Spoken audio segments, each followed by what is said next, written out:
Alhamdulillahirabbil alamin wassalatu wassalamu ala asyrafil anbiya'i wal mursalin wa ala alihi wa sahbihi ajma'in.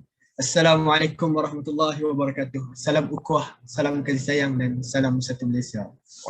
Warga Dewan sekalian, bersyukur kita kehadrat Allah Subhanahu Wa Taala kerana dengan izin serta limpah kurnia daripadanya baik kita bertemu dalam program Forum Perdana sempena menyambut Maulidur Rasul.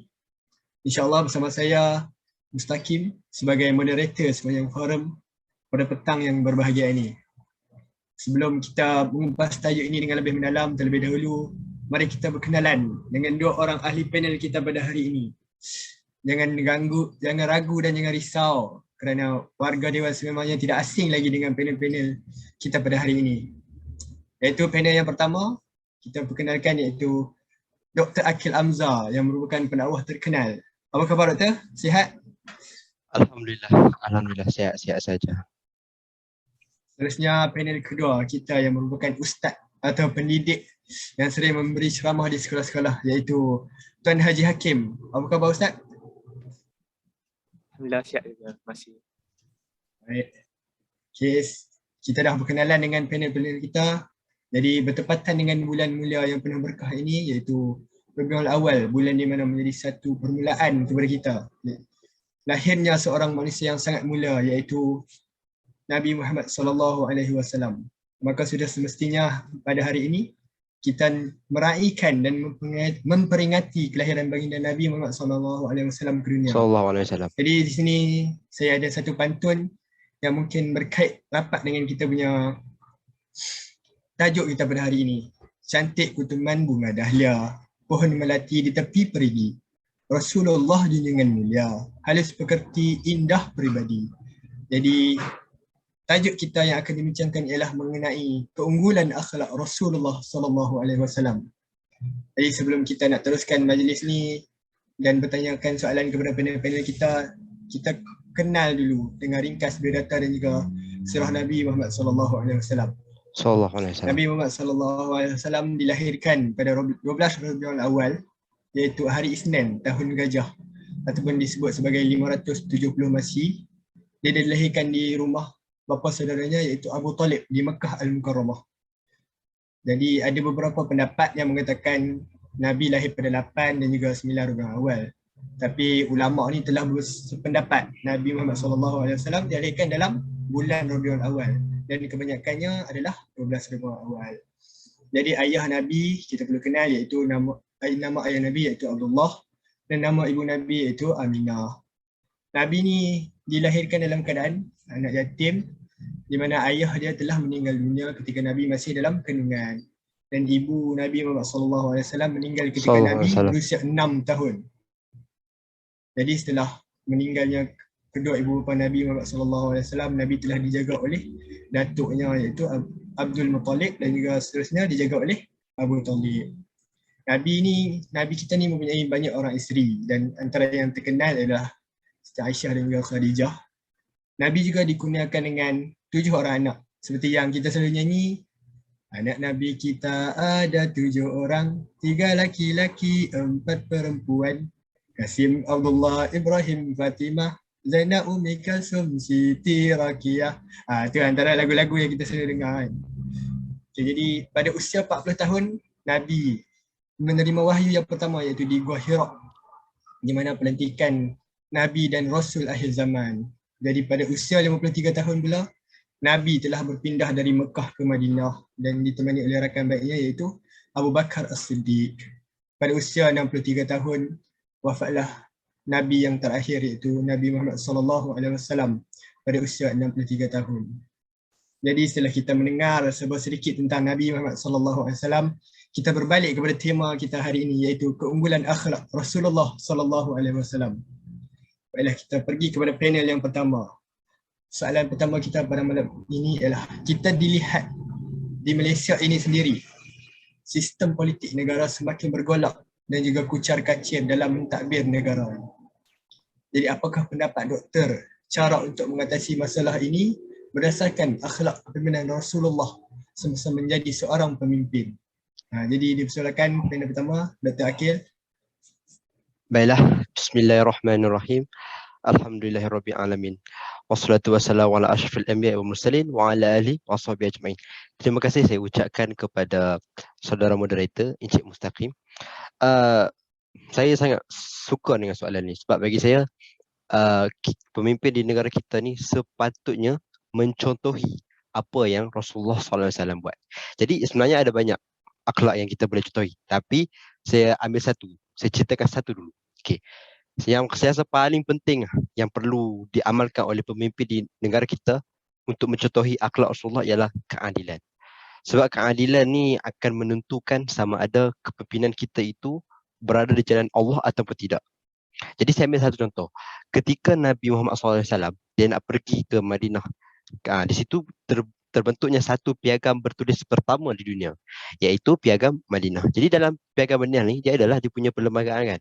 Jadi kalau kita contohlah kita orang Islam kan, kalau kita pergi ke tempat orang, semestinya lah kita akan mengutamakan diri kita kan. Sebab kita ni dulu, contohnya Nabi Muhammad SAW di Mekah dulu macam mana kan, dimaki, dihina kan, orang tak suka dia tentang Islam. Jadi dia pun pergi ke Madinah sebab orang kat Madinah ni nak terima dia kan. Tapi dia tetap orang kata apa mengamalkan keadilan di mana dia buat ada 47 fasal. Di mana 47 ni 24 untuk orang yang bukan Islam dan 23 untuk orang yang Islam. Jadi kalau kita lah kan, kenapa kita nak kena bahagi yang bukan Islam? Tapi Nabi Muhammad kata, SAW kata tak, kita kena bersikap adil. Sebab orang Madinah ni dah lah nak terima Nabi Muhammad SAW kan. Jadi di Madinah ni bukan semua orang Islam kan. Maksudnya sebelum Nabi datang pun memanglah bukan semua orang Islam. Tapi bila Nabi datang, bukan semua pun yang memeluk agama Islam. Kat Madinah ni ada orang Quraisy, ada orang Nasrani sebagainya kan. Tapi mereka ni tetap dijaga oleh Rasulullah SAW di mana dia punya hak-hak di dalam perlembagaan juga ada. Jadi maksudnya bukan mereka tiada hak. Macam contohnya kalau kat Malaysia ni kita ada macam hak bumi putera kan. Lebih kurang macam tu lah. Dekat sana pun pada waktu tu bukan sahaja hak orang Islam dijaga tapi hak orang ke Islam pun dijaga. Kalau kita ambil contoh satu pemimpin yang orang kata apa, bagi saya dia bersikap agak zalim. Kalau contohnya macam Nabi kan, dia pergi ke Madinah, dia bukannya berperang kan, ataupun Nabi nak meloskan tanah jajahan dia pernah hantar surat ke Ratu Balqis sebagainya kan, bukannya dia terus serang, dia tak serang, dia bukan menggunakan kaedah pada zaman sekarang ni imperialisme, dia tak guna cara tu, tapi dia guna diplomatik berbincang. Orang Islam pun pada zaman Nabi Muhammad SAW pun berperang hanya untuk mempertahankan diri. Perang Badar, perang Khandaq, semua tu untuk pertahankan diri, bukan sebab Nabi Muhammad memang nak serang negara tu, tak. Jadi kalau contohnya, kalau saya rasa ramai orang kenal, iaitu Julius Caesar. Julius Caesar ni dikenali juga sebagai dictator of the Roman Empire. Sebab apa? Sebab dia memperkenalkan pemerintahan kuku besi. Dictator ni maksudnya semua orang kena ikut cakap dia. Tak ada lawan nak cakap saya nak buat macam ni, tak. Dia ketua, memang bos lah. Tak orang tak ada lawan. Tapi Nabi Muhammad tak macam tu. Nabi Muhammad dia mengenalkan kaedah musyawarah ataupun bermesyuarat. Maksudnya bila dia dia nak buat satu keputusan, dia akan berbincang dengan pemimpin dia, dengan dia punya para pembesar kan. Saya nak buat macam ni, okey ke tak? Dia berbincang. Dan bukannya macam dia terus buat tanpa asal usul. Maksudnya, saya nak buat macam ni, saya buat lah. Nabi Muhammad dia tak macam tu. Dia akan berbincang dahulu. Kemudian, saya update satu kata-kata Nabi Muhammad SAW ni. Dia semasa sebelum dia wafat, dia pernah panggil semua orang untuk datang ke Masjid Nabawi. Baginda berkata, Nabi Muhammad SAW berkata, kalau aku ni zalim, aku serahkan diri aku pada hari ini untuk kamu. Dan kalau aku pernah memalukan kamu, aku serahkan juga diri aku. Dan kalau aku ada orang kata apa, mengambil harta kamu, aku tidak amanah, datanglah dan ambil segala harta yang aku ada. Jadi kalau kita, mestilah, saya bukan kata kita tak akan buat, tapi orang kata apa, kehebatan Rasulullah SAW ni maknanya dia adil. Walaupun dia dah memang adil, sedia ada dalam pemerintahan kerajaan Islam, tapi dia tetap juga orang kata apa, cakap begitu. Cakap kalau aku memang tidak amanah, aku ada ambil duit kamu, aku pernah memalukan kamu dan sebagainya, datang dan tuntutlah pada diri aku.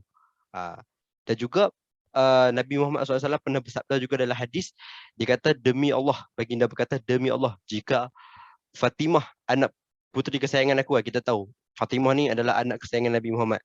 Kalau Fatimah ni mencuri, aku akan potong tangannya. Jadi itulah dikatakan adil. Saya tak nak kata, tapi mungkin zaman sekarang ni kita boleh bayar peguam, kita boleh bayar hakim dan sebagainya kan, mengamalkan rasuah yang sangat banyak. Kalau ikut statistik pun pada tahun ini juga banyak kes rasuah. Jadi benda tu tak berlaku lah pada zaman Nabi. Dan juga apa yang saya nak tekankan ialah bagaimana Nabi Muhammad ni berinteraksi dengan orang bukan Islam. Dia ada satu perjanjian, nama dia perjanjian Zimah. Zimah. Di mana perjanjian Zimah ni adalah orang bukan Islam yang duduk dekat Madinah tu, dia boleh kekal di situ, dijaga haknya, dilindungi keselamatannya kan. Cuma dia kena bayar sedikit cukai lah kan, jizyah kan. Okay, jizyah. Itu cukai untuk orang bukan Islam.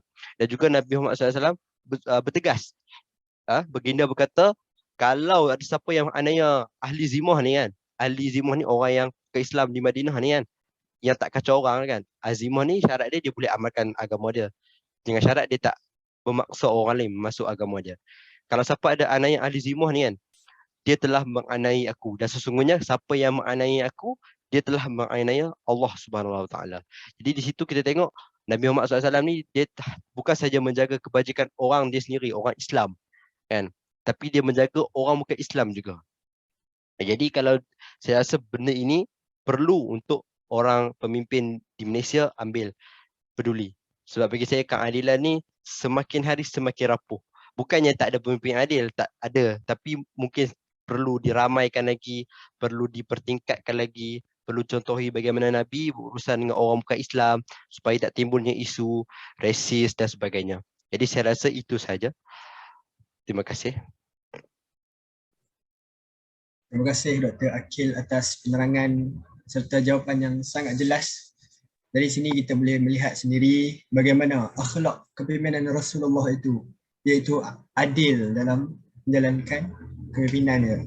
Jadi Rasulullah SAW ni juga dia ada mengamalkan iaitu sistem musyawarah seperti yang dia beritahu tadi, iaitu berkait dengan rundingan ataupun perbincangan dalam hal negara. Jadi hal ini jelas menunjukkan gambaran bahawa akhlak kepimpinan Rasulullah SAW itu adalah yang terbaik. Jadi tanpa berlengahkan masa, kita teruskan kepada panel kita yang kedua yang nampak macam muka tak sabar untuk nak jawab soalan. Sabar Ustaz. Okey, soalan kedua kita kepada Ustaz Hakim, iaitu hari ini kita nampak Islam telah dipandang rendah atau buruk oleh mata masyarakat, sehingga telah terwujudnya golongan Islamofobia itu sendiri yang menjadikan Islam satu yang asin dan janggal kepada mereka. Jadi bagaimanakah untuk mengubah perspektif masyarakat terhadap agama Islam itu sendiri dengan contoh akhlak yang telah dipaparkan oleh Nabi Muhammad SAW. Jadi dipersilakan Ustaz Hakim untuk menjawab soalan.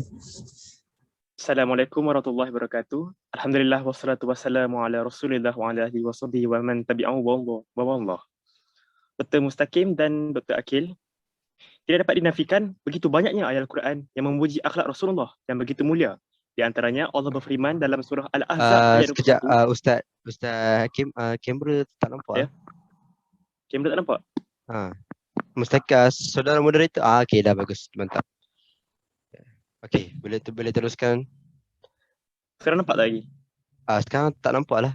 Moderator nampak? Saudara moderator dah nampak? Tak nampak lah. Kami tak nampak lah muka Ustaz yang sangat handsome. Okey. Sekarang nampak. Okey, stay. Okey, faham. Okey, saya start balik. Okey, tidak dapat dinafikan begitu banyaknya ayat Al-Quran yang memuji akhlak Rasulullah. Ya, di antaranya Allah berfirman dalam surah Al-Ahzab ayat 21 yang berbunyi, A'udzubillahi minasyaitonirrajim. Laqad kana lakum fi Rasulillahi uswatun hasanatun liman kana yarjullaha wal yawmal akhir wa dzakarallaha katsira. Yang mafhumnya, sungguh telah ada pada diri Rasulullah itu suri teladan yang baik bagimu, iaitu bagi orang yang mengharap rahmat Allah dan kedatangan hari kiamat dan yang banyak mengingati Allah. Jadi ayat ini menegaskan bahawa Nabi Muhammad SAW adalah teladan yang baik bagi manusia dalam segala hal. Tak ada manusia yang dalam dirinya tersimpan kesempurnaan kecuali Nabi Muhammad SAW. Oleh itu, wajarlah bagi kita untuk menjadikan akhlak mulia baginda sebagai sebuah inspirasi dan teladan sepanjang masa, khususnya dalam kes ini, iaitu untuk berdakwah kepada golongan Islamofobia ini. Cara Nabi Muhammad SAW dalam berdakwah patut ditiru bukan sahaja pada da'i atau penceramah, malahan pada diri kita sendiri. Jadi, selama 23 tahun berdakwah di Mekah dan Madinah, Nabi SAW tidak pernah menyampaikan kebenaran dengan menyakiti perasaan orang yang diajaknya. Tidak ada kata-kata kota yang ta'i ataupun kemarahan yang mengikutinya. Bahkan, menjindir orang lain pun tidak pernah dilakukan oleh Nabi Muhammad SAW. Tak satu pun sahabat yang tersakiti daripada kekasih Allah ini dalam dakwah yang disampaikan oleh baginda. Jadi menurut buku yang setelah saya kaji, iaitu Manusia yang Tidak Seperti Manusia, karya Ustaz Ahmad Zarkasih, cara dakwah Rasulullah itu berbentuk kasih sayang dan keikhlasan dalam memujuk manusia ke jalan Allah SWT. Dalam setiap pesanan yang dilontarkan baginda, tidak terdetiknya kata-kata yang membolehkan orang yang tegur, yang mengaibkan orang yang ditegur atau memecah belahkan antara masyarakat daripada buku tersebut. Kita dapat tengok beberapa isi cara dakwah Rasulullah. Pertamanya, Nabi berdakwah tidak akan menghina orang yang melakukan kesalahan tersebut. Sebagai contohnya, kita ambil kisah dalam Sahih Al-Bukhari dalam bab solat tahajud kan. Nabi pernah memberikan nasihat kepada sahabat yang mafhumnya, wahai Abdullah, janganlah jadi seperti fulan. Dia itu bangun di malam hari, akan tapi tidak solat malam. Jadi maksudnya kat sini ada seorang insan ni, dia kantorlah kat Nabi yang dia tak solat malam. Tapi kita boleh nampak kat situ, walaupun baginda tahu siapa yang tak solat, tapi baginda tidak menyebut nama orang yang tersebut. Sebab apa? Agar orang tersebut tidak dipandang, agar orang tersebut tidak malu dah, tidak dipandang rendah oleh sahabat lain yang boleh membuat si fulan tersebut jadi malu. Jadi begitulah cara Rasulullah berdakwah di samping menutupi aib orang lain.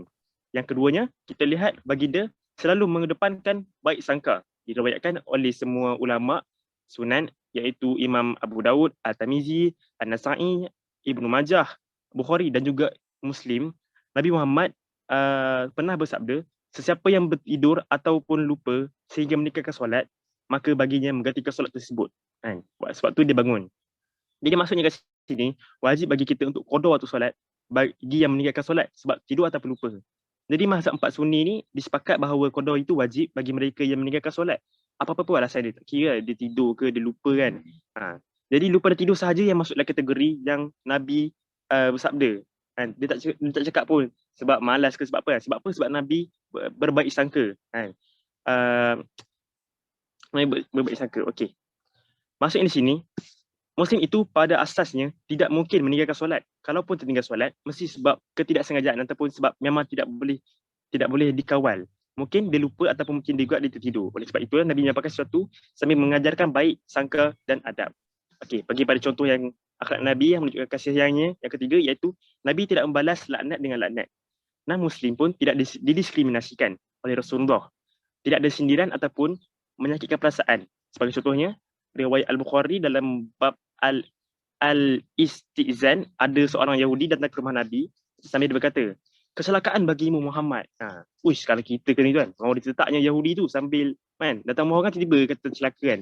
So, jadi mendengar suaminya dicela, Sayyidatina Aisyah marahlah kan. Dengan nada lagi tinggi, beliau membalas, bagimu juga kecelakaan dan laknat Tuhan. So, Nabi Muhammad SAW, dia dengar Aisyah cakap macam tu, Rasulullah pun kemudian berkata kepadanya, tenang wahai Aisyah, sesungguhnya Allah cinta kelemah lembutan dalam segala perkara.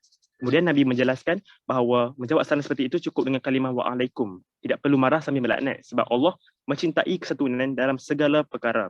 Lihat bagaimana luhurnya akhlak Nabi. Bahkan kepada non-Muslim sekalipun, baginda tidak membalas dengan laknat. Tidak membalas laknat dengan laknat. Perkara ini harus dititik beratkan oleh kita sebab mungkin kita juga akan berdepan dengan orang yang sebeginian. Maklumlah sekarang manusia hanya berselindung di sebalik skrin. So, mereka tidak takutlah untuk mengutarakan ayat-ayat kesat kepada kita kan. Tapi, kita kena pegang kepada kisah ini, kita tidak boleh membalas laknat dengan laknat. Kita kena menunjukkan yang agama Islam satu agama yang baik lah. Kita tidak boleh mencela mereka semula. Faham ya? Okey, kalau sudah jelas tentang hal itu, kita pergi kepada bukti terakhir yang menunjukkan kasih sayang Rasulullah dalam dakwahnya. Iaitu baginda selalu menyenangkan hati orang lain. Terdapat berbagai kisah yang membuktikan hal ini. Contohnya, kisah seorang wanita tua yang selalu menyakiti Rasulullah dengan meletakkan duri, najis dan bermacam-macam halangan di jalan yang selalu dilalui oleh Rasulullah. Tapi, Rasulullah tidak bertindak balas. Pada saat wanita itu sakit, Rasulullah menziarahi dan menunjukkan kasih sayang terhadapnya. Wanita tua itu pun, dia terharu lah. Dia buat macam-macam kat Nabi, tapi Nabi balas dengan kebaikan. Nabi pergi ziarah dia waktu dia sakit. So, akhirnya, wanita tua itu pun memeluk Islam. Ada pun kisah yang sama seperti itu yang lebih kurang, iaitu kisah seorang lelaki yang dia menunggu di satu laluan yang selalu Nabi jalan kan. So, apabila Nabi jalan laluan tu, dia akan tunggu dan dia akan ludah tepat kepada Nabi. Jadi Nabi tak balas balik.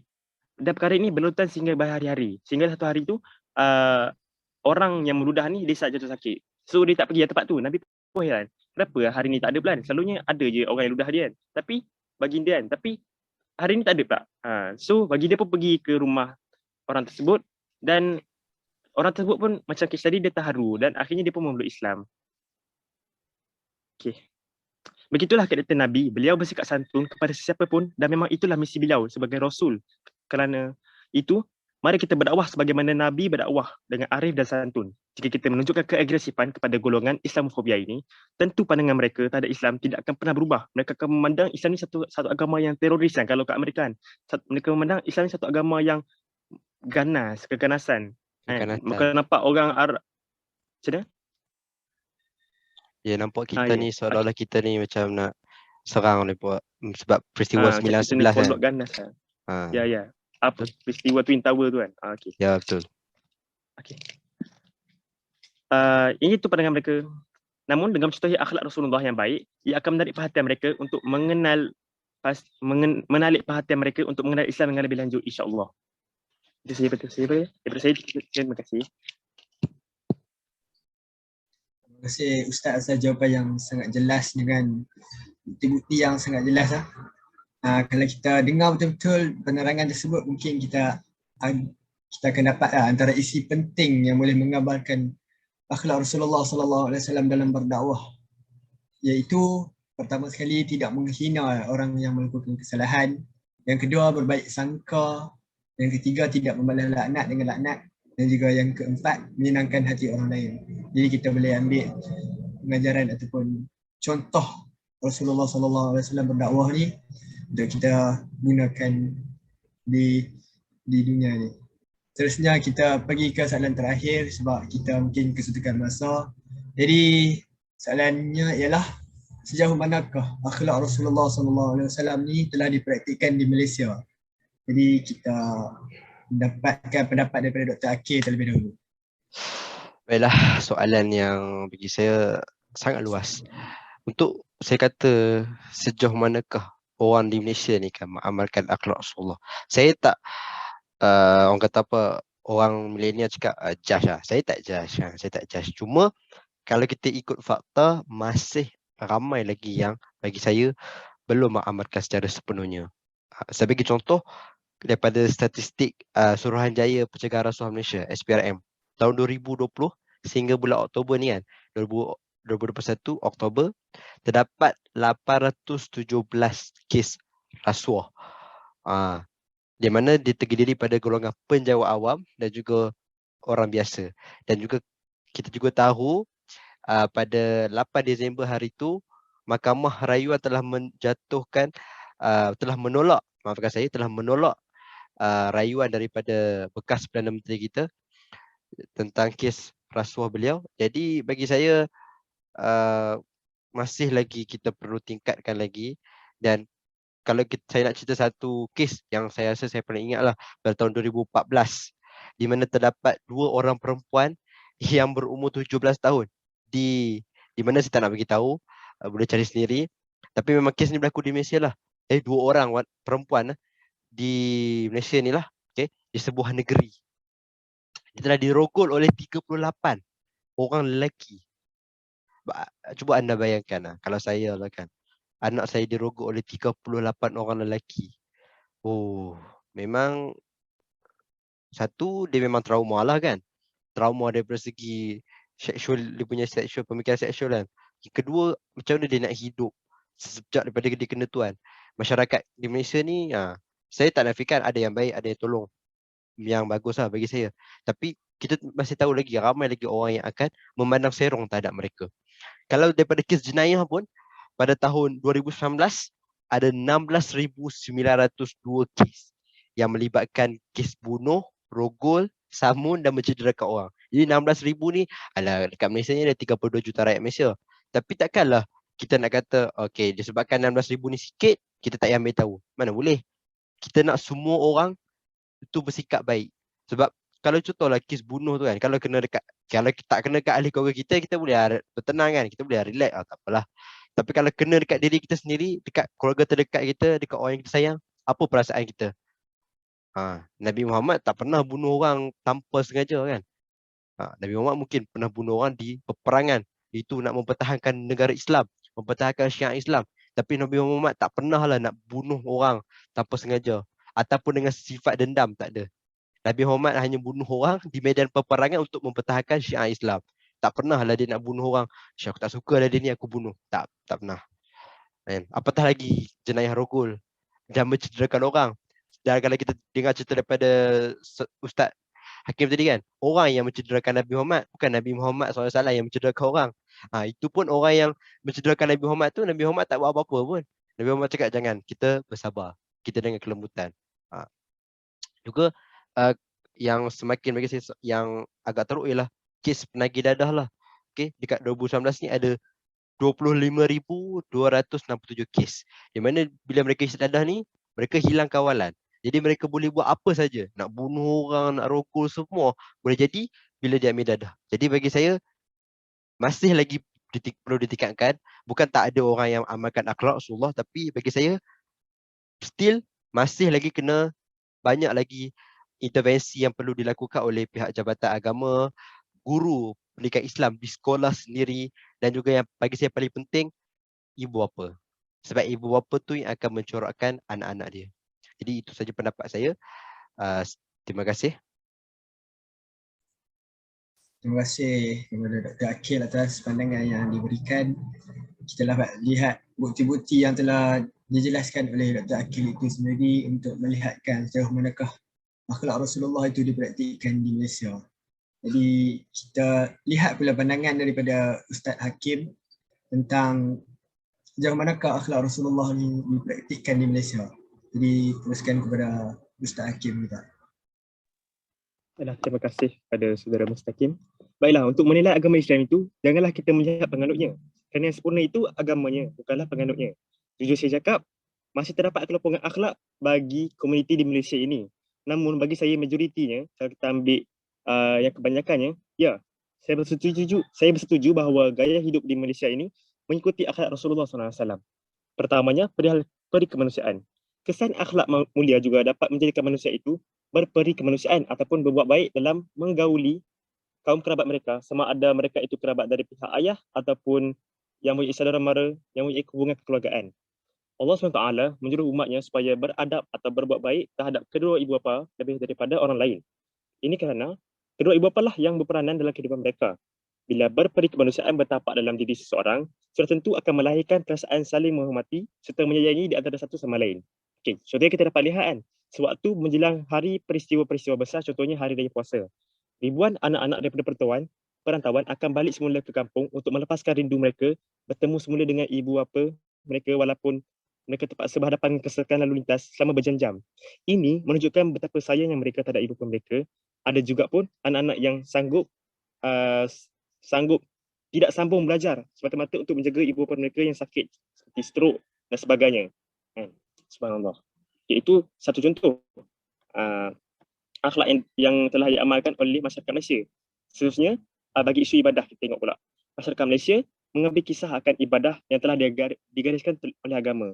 Sebagai contohnya, masyarakat Islaman di Malaysia akan mengikuti prosedur-prosedur yang telah ditetapkan berdasarkan Undang-Undang Munakahat. Itu undang-undang perkahwinan lah. Untuk apa? Untuk mereka memastikan perkahwinan yang mereka buat tu, perkahwinan yang mereka melangsungkan itu halal dan sah mengikut syariat.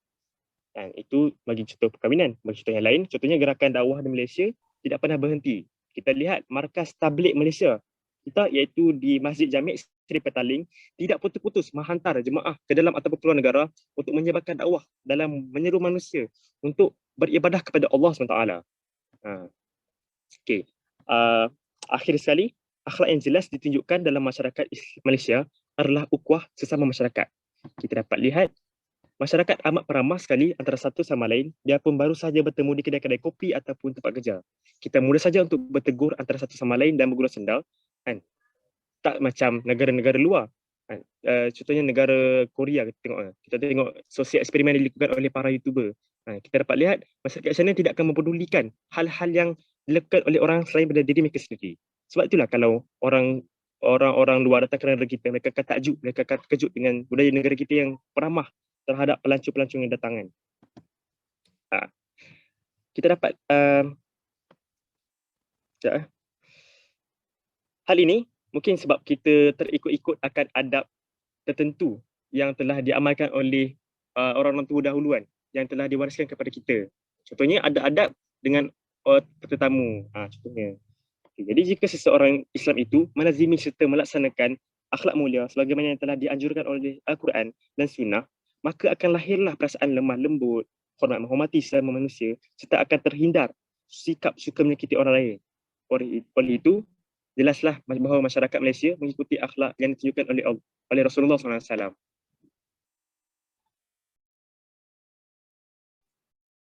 Terima kasih kepada Ustaz Hakim atas pandangan tersebut dengan contoh-contoh yang agak menarik daripada Ustaz Hakim kita, di mana kita boleh nampak masih ada amalan-amalan yang kita buat yang menggambarkan akhlak Rasulullah SAW. Jadi kalau kita dapat simpulkan daripada kedua-dua jawapan daripada ahli panel kita, di Malaysia ni masih ada yang beramal dan juga masih ada segelintir yang tidak beramal dengan akhlak Rasulullah SAW itu sendiri. Ini maksud masih bukan keseluruhan ataupun menyeluruh akhlak Rasulullah itu diamalkan di Malaysia. Jadi moga kita dapat mengamalkan ataupun mempertingkatkan apa yang baik untuk memberikan kebaikan juga kepada diri kita dan juga negara kita yang dianggap sebagai negara Islam ini, insya-Allah. Jadi setakat itu saja. Terima kasih saya ucapkan kepada kedua-dua ahli panel kita kerana sudi hadir dan juga sudi menyuarakan pendapat masing-masing. Jadi moga apa yang kita dapat hari ini tidak sekadar masuk telinga kanan dan juga keluar telinga kiri. Dan juga saya ucapkan juga terima kasih kepada para hadirin semua yang hadir untuk memeriahkan lagi forum kita pada petang ini. Sekian saja untuk hari ini. Terkesar bahasa, tersilap bicara, mohon dimaafkan. Sesungguhnya yang baik itu datangnya daripada Yang Maha Pencipta dan yang kurang elok itu datangnya daripada kegelapan diri kami sendiri. Wallahu alam, saya akhiri forum perdana kita pada petang ini dengan lafaz yang mulia. Wabillahi taufiq wal hidayah. Assalamualaikum warahmatullahi wabarakatuh.